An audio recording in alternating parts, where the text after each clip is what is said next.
We'll go ahead and get started with Anthony Corona of NJ.com.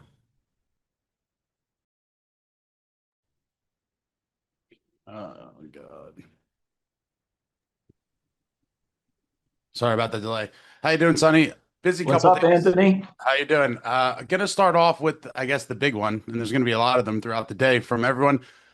With the trading of Jacob Markstrom, is the plan to roll into the season with the Nico Dawes Jake Allen tandem, or is that still something you are actively exploring? So, first of all, I would say, the decision wasn't easy to move Markstrom. We felt like it was the right thing for where this franchise is right now. The opportunity to get Evan Rodriguez back was just so huge. And on the other hand, in terms of the goaltending now, Nico Dawes has been a pretty big prospect for us for years now and kind of really hasn't had the path to sort of develop. And for me, I think this is like we're pretty excited about the potential opportunity in front of him. So, obviously, having said that, I think we would consider anything and everything as time goes on. We'll see. But for now, I guess I would answer that by just saying I'm really excited to see. I mean, we know what Jake can bring. We've seen that. Outstanding guy, outstanding goaltender. And I'm pretty excited about the opportunity in front of Nico because he really hasn't been given that sort of runway and that path, and I think he has that now. Thank you. Thank you, Anthony. Our next question will go to Steve Wino of the Associated Press. Hey, Sonny, thanks for doing this. I guess following up on that, if the goaltending situation is sort of resolved or may or may not be, what do you sort of see as what's left to do for yourself this offseason, or do you feel like you're pretty much accomplished? I would say I'm never done. It's never done. The it's like a painting that's never finished. But I'm really, we're pretty excited about what we have gotten done in the last I mean, not just yesterday, but in the last several weeks, I mean, I think when I came in, there were some, a checklist of things in terms of getting Nico re-signed, getting Grits re-signed, getting obviously the Nemec trade was a big decision that we were sort of able to kind of get done. And then the Markstrom trade was big. I think that I would not necessarily say we're done in the sense that I think we're never done and that there's definitely things we're still considering. But we'll see. Yeah, we'll see. We're combination of being both excited about what we've done and also somehow never feeling like we're done. Thank you, Steve. Our next question will go to Peter Baugh of The Athletic. Hey Sonny, thanks for doing this. We obviously don't see offer sheets all that often in the NHL. Why was Barrett Hayton the right guy to offer sheet? How did you come to that decision and how do you kind of approach the next little stretch where you don't have total certainty of whether you're going to get him or not? Thanks, Peter. You're going to love my answer to this question, which is that I can't comment at all. Um, Okay. hang on one sec. Sorry, let me just get some water. Yeah, listen, I know that the offer sheet thing, it's a unique thing. It's exciting. I get all that. But right now, with it still being within that 7 day window, I can't comment on any of it right now. So sorry about that. No, I understand. I'll ask one other one for you then. You mentioned the Nemec decision being a big decision. How did you reach that decision to move on? And are you comfortable with the decor you have right now, or is that something you feel the need to add to before the summer's done? Yeah, so on the Nemec part, that was also, it wasn't an easy decision. It wasn't a clear-cut decision either. We felt like something sort of needed to give. And I met with Nemo a few weeks ago, and he's a great young guy, young man. And it was tough because I do think he's a he was he was a draft pick for us, and then, he's a good player and a good guy, good kid. I just think that when I talked to him, I know there was a lot of stuff reported about him like asking for a trade and stuff like that. That was not true. Like I had a really candid conversation with him, and I think that when I heard him, like to a large extent, I really kind of understood his position, which is just that he just wants a path. He wants a path to develop and a path to sort of, grow into the role that he foresees for himself. And I think he would have been fine having that here or elsewhere. I mean, we were candid about that. And he was, he told me he was kind of like 50-50. And I myself, I was kind of 50-50. There were a few different ways we could have gone. Ultimately, like in the end, I just felt like the return that we got from Calgary was just kind of too good to pass up, for getting the two firsts plus the second. I just thought that, they obviously showed a lot, they kind of stepped up with their offer to get him. And I just thought it was ultimately the right thing for the organization to move on. And as far as the D, yeah, we're happy with our D. Getting Declan Chisholm was really, really nice. Declan's a player that I've actually long been a fan of. We kind of tried to get him a couple different times in Florida. I've kind of talked throughout my short tenure here about this idea of like the decision-making process where we combine different things between scouting and data. And he's always been a guy who, back from his time in Manitoba, we kind of always had an eye on, where we think there's something there. His skating's unbelievable. There's a lot of things to like there, and we think there's upside there. So he was a guy that we kind of specifically targeted. So I'm pretty excited about him. Thank you, Peter. Our next question will go to James Nichols, NJ Hockey Now.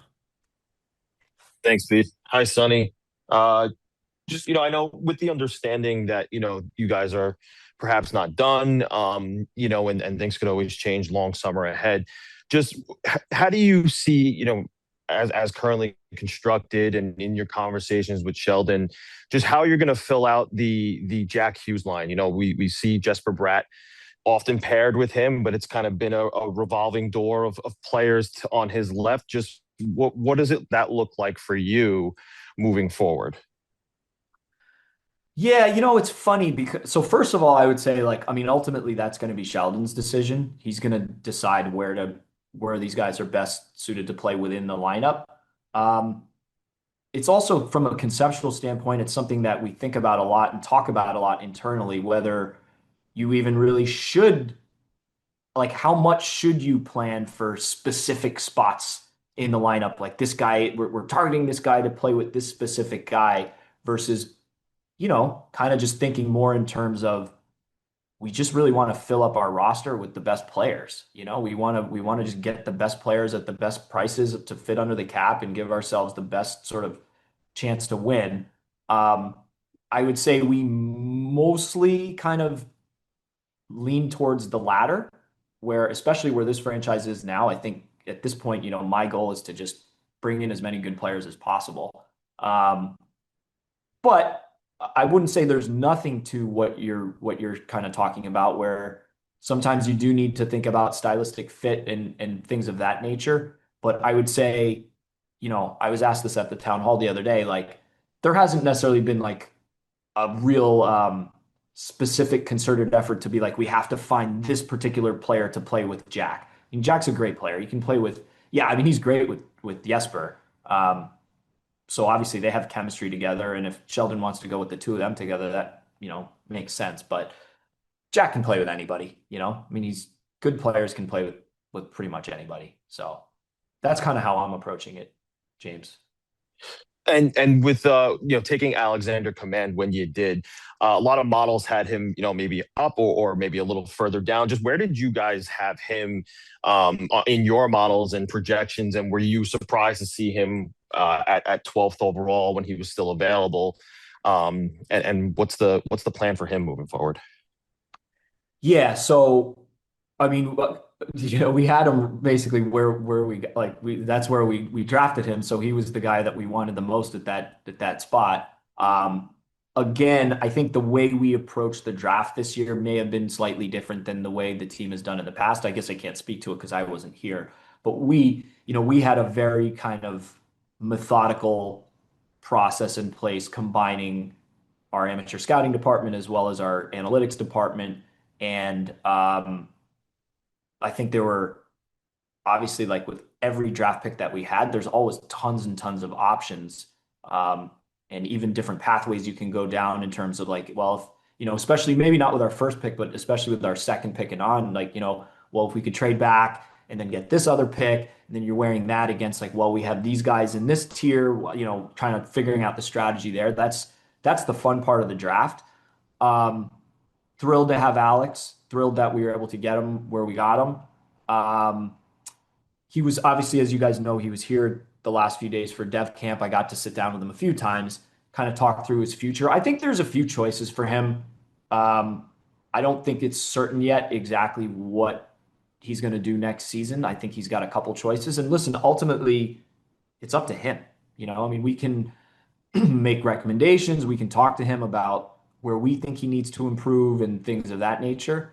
But ultimately, he's got to decide for himself. It's his career. It's an important decision for him. So we'll see.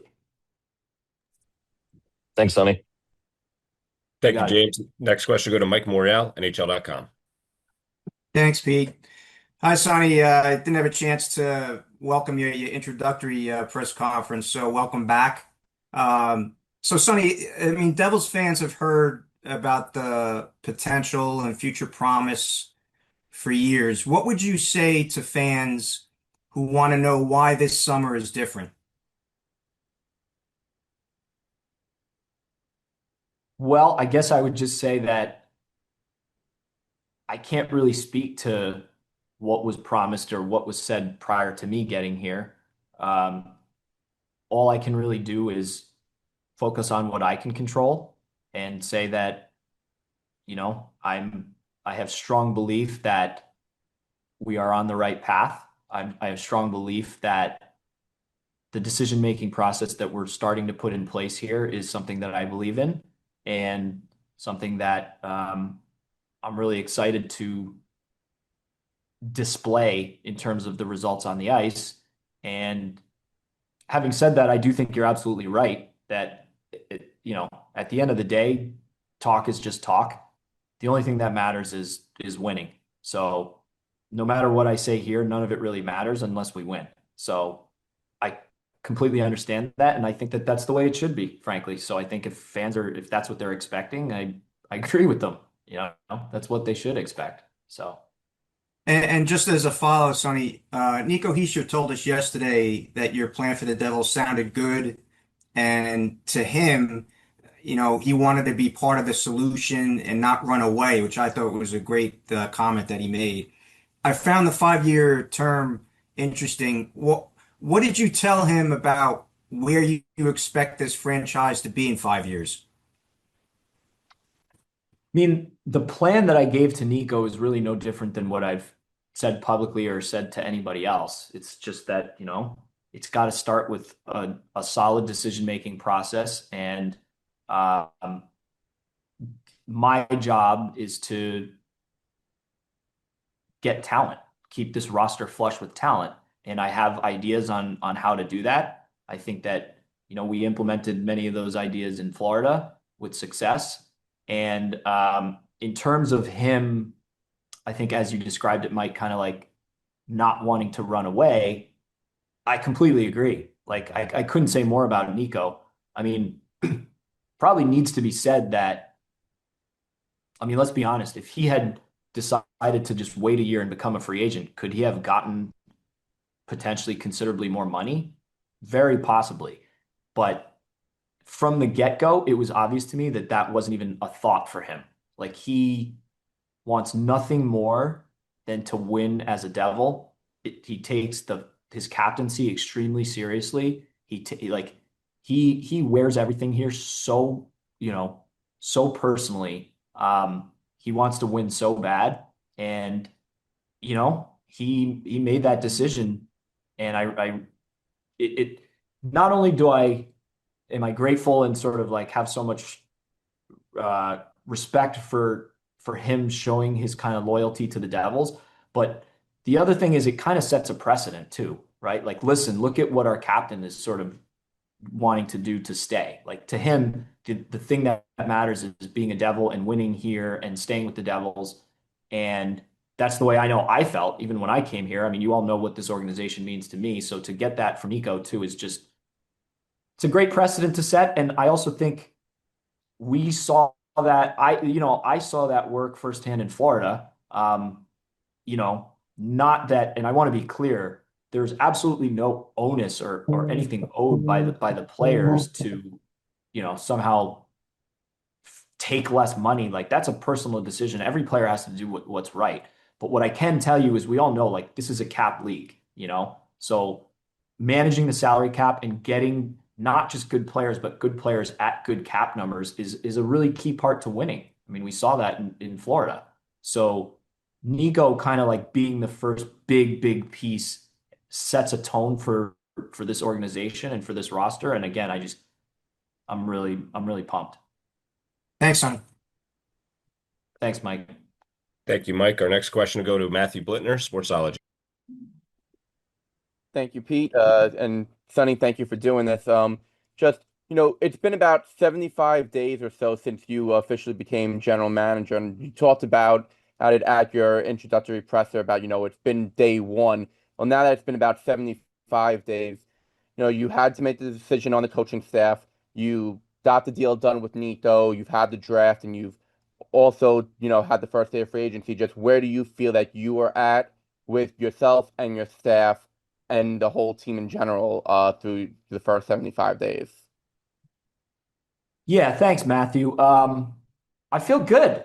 I mean, kind of like what I said when I came in, I saw the potential that was here with this franchise, which was, a big part of also why I wanted to come. And that's just been pretty much echoed in the last 75 days. It's funny hearing you say that number. It is weird saying that it's 75 days. But yeah, no, I would, obviously we made some changes, right? We made some staff changes. We made some changes to the coaching staff. We felt those were necessary. We're pretty excited about what we have here, both in terms of, I can't say enough good things about my staff. Just unbelievable job by my whole staff the last 2 months, and particularly, in this pressure time over the last couple of weeks, like just can't say enough great things about them. And then, yeah, same thing with the roster. It's Rome wasn't built in a day. I'm, not saying by any means that this is somehow done. It's always a work in progress. But I've said all along that I think I came in here and there's good pieces to start with, and I'm pretty happy with what we've done so far in terms of adding around that. And I don't think we're done. We're kind of never done, but particularly now, I don't think we're done. So let's see what happens. Thank you. And just if I can ask a follow-up, as part of the deal for sending Jacob to Florida, you got Evan Rodriguez back. Evan's a bit of a heart and soul type player. You obviously had him in Florida. How important was it that Evan be one of the key pieces coming back, as not just what he brings on the ice, but what he maybe brings in the room and off it to this organization? Great question. Yep, it was huge. Key piece of that trade for me was a target in my mind when we first got him in Florida, and was absolutely a target in this trade too. Evan's one of those guys who, to some extent, has kind of been quote unquote underrated his entire career. Has just guy who can kind of slot in all over the lineup, plays hard, really kind of sneaky, good defensive player. Good offense too, like sneaky good offense as well, like really good hockey sense. He's got a good one-timer. He can play against good players. He can play lower down in the lineup. He can play center. He can play wing. So that's kind of the on-ice portion. And then, as you alluded to, Matthew, kind of like even the off-ice, he's now, I was talking about this with Evan when I spoke to him. I think that for him, in a lot of ways, this is sort of the next logical step in his career, where he's been an important cog in this machine down in Florida. And now um, he's going to come here as one of our leaders. He's going to come in here and he's coming in as a veteran guy now who's won 2 Stanley Cups, who's experienced a lot of different things. He's been through a lot in his career, ups, downs, everything. And, you know, I told him this myself. I said, the team needs you. I need you to help us because I think that sort of character is it's exactly what we need right now. So I'm really I can't say enough good things about Evan, and I'm really excited to have him here in Jersey. Thank you. Thank you, Matthew. Our next question go to Keith Kavanaugh of Puckpedia. Thanks, Pete. Hey, Sonny. Thank you for doing this. I wanted to ask a question on your organizational philosophy on depth. So over the last week, it feels like you really focused on rebolstering that. So you made 7 draft picks at the draft. You traded a 4th round pick for Amadeus Lombardi, almost a point per game player in Grand Rapids the last couple seasons. You traded a 4th for Declan Chisholm, as you mentioned, a player you really like, the two-way, puck moving defenseman. Won his 5v5 minutes in Washington last season. In addition to Jesper Boquist, you also acquired Ben Steeves, who's an RFA. Florida qualified him, but he had 45 points in 72 games last year with Charlotte. You signed Vlad yesterday. I'm not even going to attempt his last name, but he had 13 NHL games last year, and he also won his 5v5 minutes. Sneaky underlying numbers there. Riley Tuft, another guy yesterday, 56 points in 64 games with Providence last year. I don't love plus minus as a stat, but he was plus 28. You re-signed Nico Dawes, Mark McLaughlin, Xavier Perron. Just how important is organizational depth for success in New Jersey and not just in Utica as well as you're navigating your first offseason as an NHL GM, but then Birchie's also navigating his first offseason as an AHL GM? Well, you obviously did your homework. So, yep, you're 100% right. Depth, it's twofold. One, I think depth is something that was very much a priority and a goal for us. But then there's also the aspect of kind of like making bets on guys. Like, so you brought up Lombardi, for example. Yes, it's depth, but to me, it's more than that because it's also a bet on him being much more than depth. We feel there's upside there. Again, I think back to with the Panthers, whether it was a Verhaeghe or a Forsling or just there's a certain point in time, and I think that the Devils are in this spot right now where we need to take some chances on guys. We need to find players. We need to find uh, upside. We need to find hidden gems, so to speak. And I'm not saying that that's easy. There's a lot of luck involved. Even we got lucky in Florida too. It's not like we knew all those players were going to achieve those ceilings, but we thought they were smart bets, and that's what we're trying to do here. So you mentioned a guy like Lombardi. He's a guy that we specifically targeted, where the combination of our scouting department as well as our analytics department, when we kind of cross-reference the two and meld them two in a sensible way, and we kind of look at like, well, when we do this, who would be kind of like some of the prime targets? He was for sure one of them. And then, there's more than that goes into it too, in terms of then he needed waivers for the first time this year. So that made him, there's other guys that we might target, but they're not available. This one, he was available because of his first time waiver status, and also the depth that happens to be in Detroit. So he was, kind of the quote unquote odd man out. So we were able to get him. And then there's the fact that, you look at his age, 22 years old, kind of a bet on the aging curve. Like, this is the time when we feel like players like him can develop if they're going to develop. And then you kind of talked about it. Yes, he was dynamic in the AHL. So a lot of those things combined, those are the kinds of bets that we want to make on some of these players.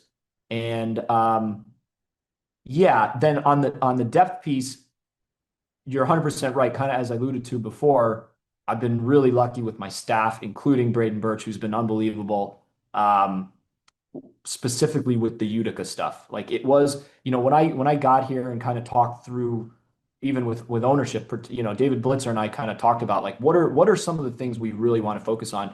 He himself brought up, Utica also, like that needs to be something that we make more of a priority, that we think more about in terms of both not just the success of that organization in terms of wins and losses, but just also in terms of player development.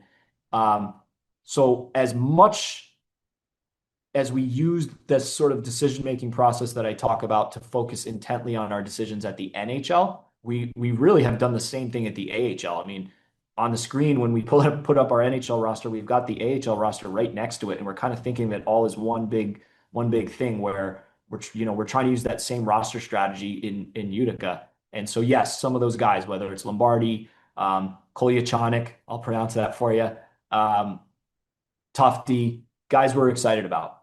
So yeah, Polyatonic. I'll keep that noted. Thank you, Sonny. Appreciate the answer. Insightful. you got it, Keith. Thanks. Thank you, Keith. The next question go to Daniel Amoya, NJ Hockey Now. Hi, Sonny. Thanks for doing this. I'm just wondering, in your continued analysis, do you feel the Devils need to lean more into the speed rush game that made them successful in 22-23? And if so, did that factor into the, I guess, re-addition of Jesper Boquist at all? I've said before, like, I think there's a lot of different ways to win. At the end of the day, the goal is to outscore, outchance, outplay the other team, and there's a lot of different ways you can do that. I think we are who we are to a large extent. We are a team that are, we have a lot of speed, we have a lot of skill. So maybe lean into it is the right word. I don't know like that I'm necessarily like, so for example, it's not that we're passing up on guys who are good players who maybe play a slightly different style. We're not, I don't think we're necessarily leaning too far into one specific style, because again, for me, I kind of said it earlier, I still just think we want good players. But having said that, like to your point, that does happen to be the style that we play right now. I mean, our best players are really fast and they're really skilled. So I'd be surprised if stylistically we didn't kind of look like that on the ice next year. But yeah, from a strategic standpoint, again, we just really want good players. Thanks, Sonny. Thank you, Daniel. We'll have time for one more, which is our last question. Ben Burnell, Utica Rome Daily Sentinel. Go ahead, Ben. Hi, Sonny. Thanks for taking the time to do this. Keith kind of took my question, so I guess my question will be, what are your impressions of Utica in terms of the coaching staff and maybe the kind of the business operations side of the staff with Rob Ash leading the way on that side? Yeah, so I've had calls with them, but haven't gotten a chance to really meet them in person. So I would sort of plead the fifth right now in terms of small sample size meeting some of those guys, and I'm really looking forward to getting to know them more. As you know, I mean, 2 months into the job, like I've had a lot on my plate, and also part of the reason for bringing in Braden was to delegate a lot of that stuff to him. So he's been involved more heavily in a lot of those specific conversations, like for example with the business department over there. But yeah, kind of as I told Daniel earlier, or I forget who asked the question, but or maybe it was Keith. Yeah, we're focusing a lot on Utica in general. Like it's a priority for us. The same way that we're kind of using this decision-making process for roster strategy up here, we're doing the exact same thing down there and thinking carefully through which players we're signing and why and how we're constructing that team down there. Thank you, Ben. We had one last one come in that will get in the half-hour window here. Christy Flannery of the Hockey News. Go ahead, Christy. Hi, Sonny. Thank you for doing this.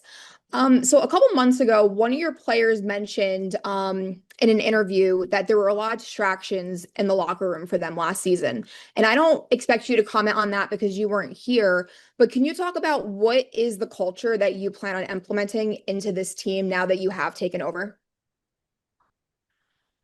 Yeah, I mean, obviously over the last you're right. Like I wasn't here. I have gotten a chance over the last couple months to sit down with our players and kind of talk through their perceptions and their opinions and get their feedback on the locker room and the culture and all of that. And from what I see, I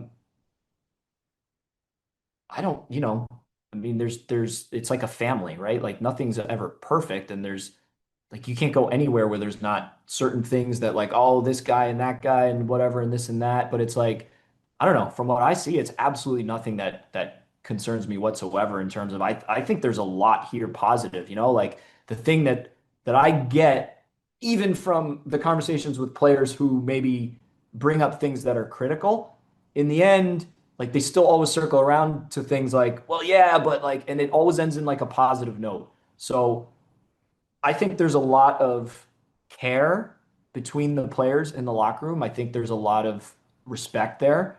And it's of all the things that you can take over when you're a new general manager going to a new sort of organization and things like that. Like, I mean, this is great. There's a lot of positive here, a lot of cultural things to build on, and we have a lot of good culture pieces already. And again, kind of talking through bringing in somebody like Evan, there's more things we're adding. And the other thing that I think needs to be said is that I think sometimes maybe people underestimate how much winning affects that sort of thing. You know, it's a little bit of a chicken or the egg thing. Like, does culture breed winning, or does winning breed culture? I think it's a little bit of both.